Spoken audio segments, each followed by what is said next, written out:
ക്ഷമയോടെ കാത്തിരുന്നാൽ എന്ത് കിട്ടും എന്നതിനുള്ള ഉത്തരം സ്വന്തം ജീവിതത്തിലൂടെ പഠിപ്പിച്ചതൊരു പ്രവാചകൻ. ദ സ്റ്റോറി ഓഫ് അയ്യൂബ് അലൈഹിസ്സലാം.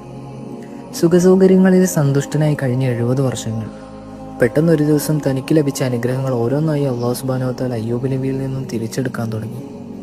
തൻ്റെ സമ്പത്ത്, ധനം, മക്കൾ, എന്തിനേറെ സ്വന്തം ആരോഗ്യം പോലും അയ്യൂബ് നബിയിൽ നിന്ന് അല്ലാഹു തിരിച്ചെടുത്തു.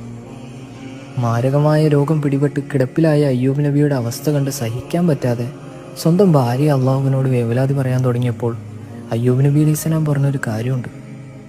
70 വർഷത്തോളം നമ്മൾ അള്ളാഹുവിൻ്റെ അനുഗ്രഹങ്ങൾ ആസ്വദിച്ച് ജീവിച്ചില്ലേ? എന്നിട്ടിപ്പോൾ പടച്ചവൻ ചെറുതായി ഒന്ന് പരീക്ഷിച്ചപ്പോൾ തന്നെ നമ്മളിങ്ങനെ വേവലാതികൾ പറയുന്നത് ശരിയല്ല. മറിച്ച് ക്ഷമയോടെ കാത്തിരിക്കുക. അള്ളാഹു നമ്മളെ കാണുന്നുണ്ട്. ശരീരം ഒന്ന് ചലിപ്പിക്കാൻ പോലും കഴിയാത്ത അവസ്ഥയിലും അയ്യൂബ് നബി അലൈഹിസ്സലാം പ്രാർത്ഥിച്ചത് ഒരു രോഗം എന്നെ ചെറുതായി ഒന്ന് സ്പർശിച്ചിരിക്കുന്നു അല്ലാഹ് എന്ന് മാത്രമാണ്.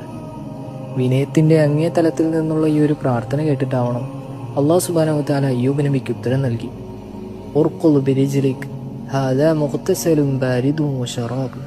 പടച്ചവൻ്റെ കൽപ്പനയിൽ അയ്യൂബ് നബിയുടെ കാൽപാദത്തിൽ നിന്നും ഒരു ഉറവ വരികയും ആ വെള്ളത്തിൽ ശരീരവും കഴുകുകയും ചെയ്തതോടുകൂടി തനിക്കുണ്ടായിരുന്ന രോഗം ശിഫയാവുകയും പതിയെ പതിയെ തനിക്ക് നഷ്ടപ്പെട്ടതൊക്കെയും അതിൻ്റെ 2 ഇരട്ടിയായി അല്ലാഹു സുബ്ഹാനഹു വ തആല അയ്യൂബ് നബിക്ക് തിരിച്ചു നൽകുകയും ചെയ്തു. ചെറിയ ചെറിയ പ്രയാസങ്ങൾ വരുമ്പോൾ തന്നെ പ്രതീക്ഷ നഷ്ടപ്പെടുന്നവരാണ് നിങ്ങളെങ്കിൽ അയ്യൂബ് നബി അലൈഹിസ്സലാം പറഞ്ഞ കാര്യം വീണ്ടും ഓർക്കുക. ക്ഷമയോടെ കാത്തിരിക്കുക. അള്ളാഹു എല്ലാം കാണുന്നുണ്ട്.